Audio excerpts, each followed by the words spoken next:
nunca esteve sozinho. Com uma protagonista muito fragmentada, 6 episódios e inspirado no mangá de Parasite, hoje a gente vai falar sobre a série coreana Parasite The Grey. Nessa série, que lançou bem recentemente até, eu já assisti ela inclusive 2 vezes, uma vez em francês e uma em português, eu acho que o mais interessante, assim, logo de início, é como a gente vê a sobrevivência, né? Porque pra quem já leu o mangá de Parasite sabe do que eu tô falando, mas pra quem não leu eu vou fazer um breve resumo. Nesse caso, os parasitas eles são enviados à Terra com o objetivo de eliminar, né, metade da humanidade, porque eles estão causando danos muito drásticos pra a humanidade, pra Terra no geral, pra natureza, né, como eles falam. Então, esses parasitas eles têm 2 funções. Eles têm que vir pra Terra e sobreviver, primeiramente. Tem que arrumar um jeito de sobreviver. E pra isso eles utilizam várias formas, como a gente vê tanto no mangá quanto na série. E, segundamente, de dominar de alguma forma pra conseguir exterminar o maior número de humanos possível. Então,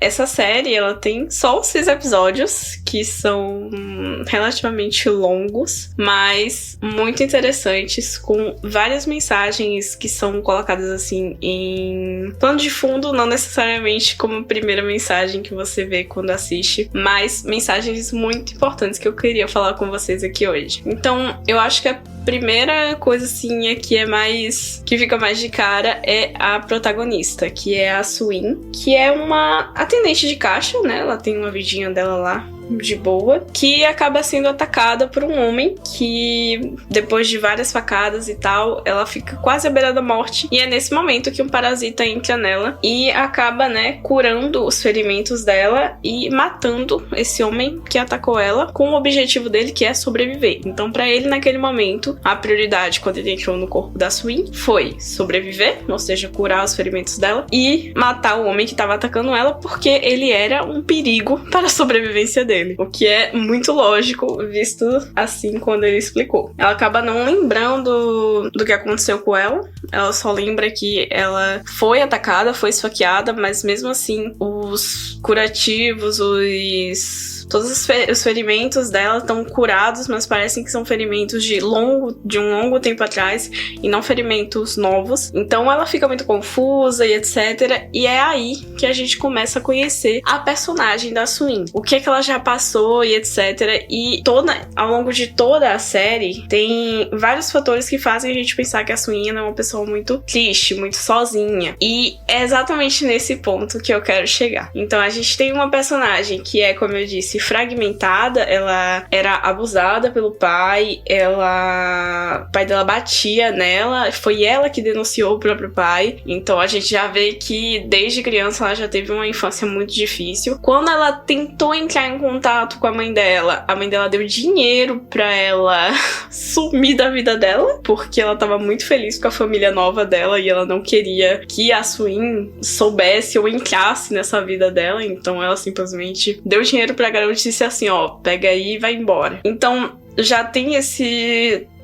problema com os pais que levou, né, a criança a não confiar nas pessoas, a não querer ter laços com as pessoas, né? Mesmo assim, ela tem laços com alguns personagens que são bem importantes na história. E, é claro, com a Heidi, que é o parasita, como eles começam a chamar o parasita, né? Que, pra curiosidade de vocês, é um nome muito comum aqui na Suíça, porque aqui se fala Heidi, né? Heidi, que seria o nome de um dos contos suíços mais famosos que a gente tem por aqui. Então, quando eu vi isso, eu até fui ver na versão em português pra ter certeza de que era o mesmo nome, que não estava adaptado pro lugar. Mas, curiosidade à parte, é o nome que eles dão pra o parasita. E é esse parasita que faz com que ela lembre o quanto ela já teve sozinha e o quanto ela também foi apoiada pelas pessoas ao redor dela. Então, a gente tem um monstro que simplesmente entrou no corpo de uma humana e que tá ali bancando o psicólogo, falando que ela nunca esteve sozinha e que ela não é um monstro, que ela não é amaldiçoada, como ela deixa bem claro que ela acha isso dela. Então, é esse monstro ali, esse parasita que entrou ali, que só tem a missão de sobreviver e de eliminar pessoas, que tá ali dizendo: olha, garota, se liga, você tem pessoas ao seu redor, você está vivendo de uma forma que você não confia nas pessoas, mas você precisa confiar pra sobreviver. Então tem toda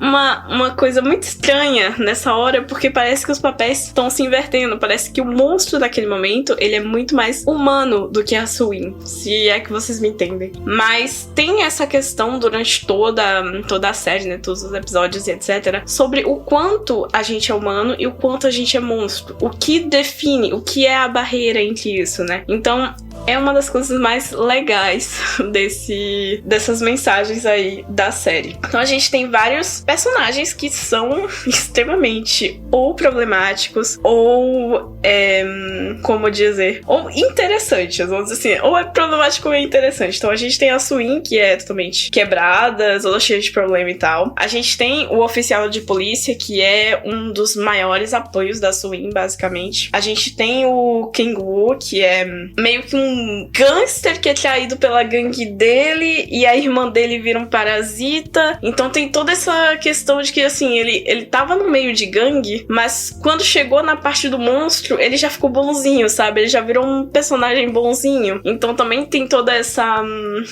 vibe de até quando você pode sacrificar as coisas, sabe? Então também tem esse personagem que é super interessante, mas pra mim, sinceramente, a personagem mais interessante depois da protagonista é a agente Shuri, que é a detetive encarregada da equipe Grey, né, que é isso que dá o nome da série, e é ela que gerencia toda essa parte dos parasitas, é ela que tá fazendo a estratégia e tal pra conseguir tirar os parasitas da Terra, basicamente. Mas o que é interessante na detetive é que ela foi uma das primeiras pessoas atacadas, e ela não foi só atacada, ela foi atacada pelo próprio marido que tinha sido transformado. Então, foi uma reação muito rápida, eles estavam no mercado, inclusive. Então, tipo assim, tem aquele negócio, ela tinha acabado de ver o marido dela, ela tinha acabado de falar com o marido dela, foi em alguns segundos, ela perdeu o marido dela, ele virou um monstro e ele atacou todo mundo. E não só isso, mas ela conseguiu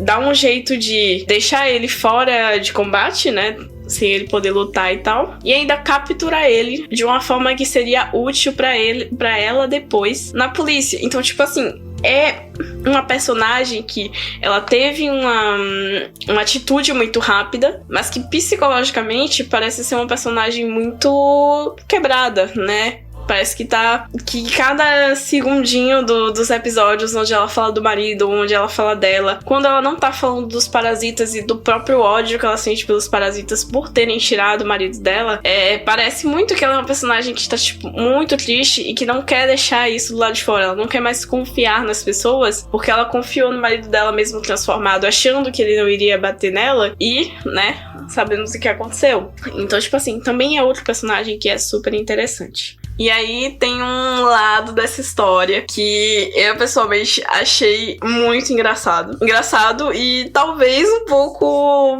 como dizer, eu acho que eles escolheram bem a forma de apresentar. Porque quando os parasitas chegaram aqui, eles não tinham uma organização. Eles tinham todos a mesma ordem de sobreviver, mas eles não tinham um tipo de organização e tal. Então, um parasita escolheu que ele queria organizar as coisas. Ele queria estudar a humanidade, ver como a humanidade funciona e disso organizar os parasitas, para que fosse de uma forma mais completa, né, para que a missão deles fosse de alguma forma mais bem sucedida do que poderia ser. Então, ele simplesmente pegou um pastor como hospedeiro e ele criou uma igreja chamada Igreja Saijin para reunir os parasitas e organizar eles. Então, até o símbolo da igreja, ele virou o símbolo dos lugares onde eles estocavam corpos, para as pessoas também não descobrirem que eles estavam fazendo isso, né? Porque a intenção desse pastor não era só eliminar a humanidade, e sim pegar o poder. E pra ele o poder era realmente essas pessoas que, assim, têm um poder maior diante de um grupo. Então ele, de início, pegou um pastor, e aí ele pensou também em outras organizações, em outras formas de organizações da sociedade, e ele entendeu praticamente tudo, de um jeito bem simples. Ele disse, os humanos, eles precisam de alguma coisa para acreditar. Então, do momento que você é o líder de um grupo, independente do que ele acredite, você tem mais poder do que qualquer outro. Então, é um negócio, assim, mágico, entendeu? Tu olha o personagem assim, o parasita que acabou de chegar no mundo, que não sabe de nada da sociedade humana, e que demora, tipo,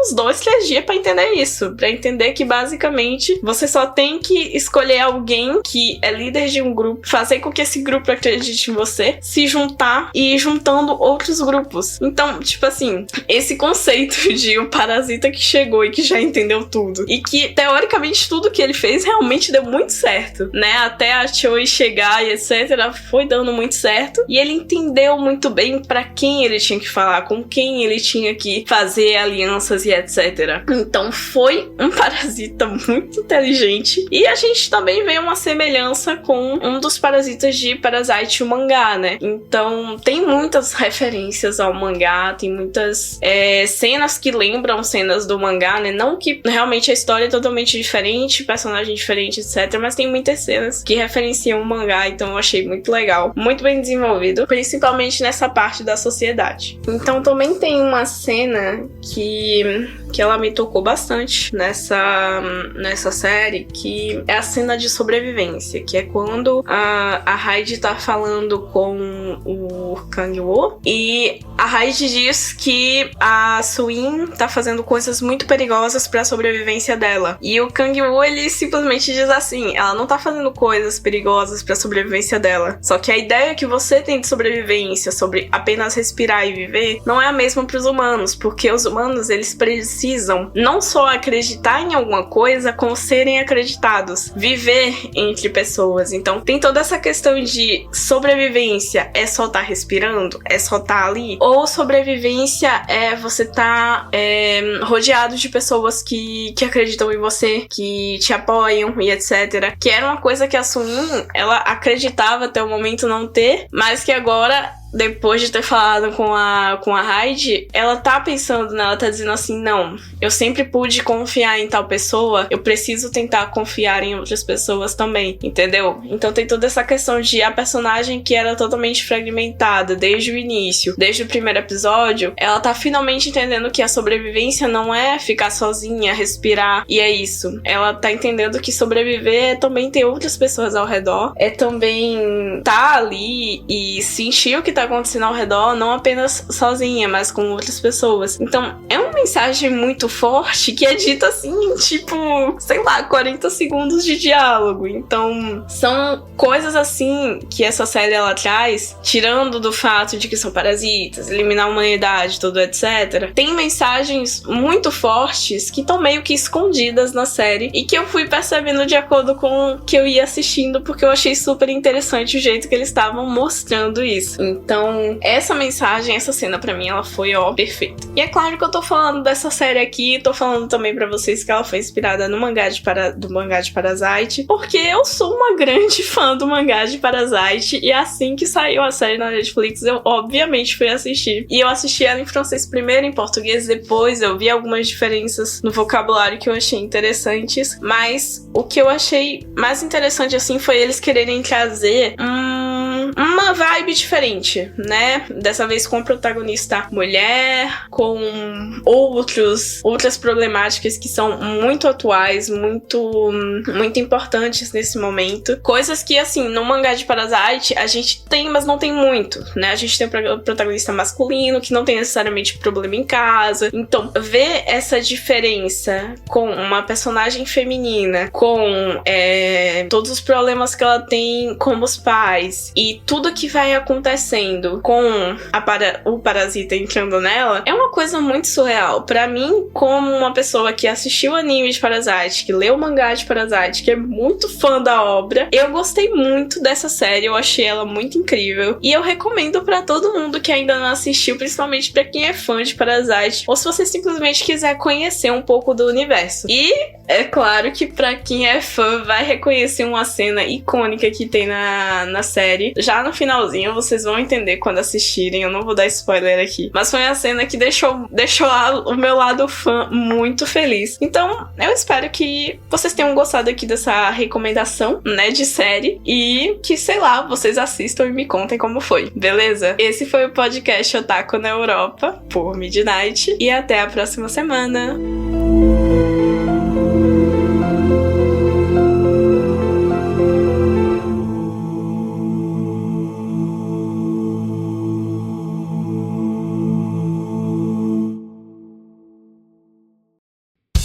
Esse podcast foi editado por Estúdio C, capturando e expressando sua essência.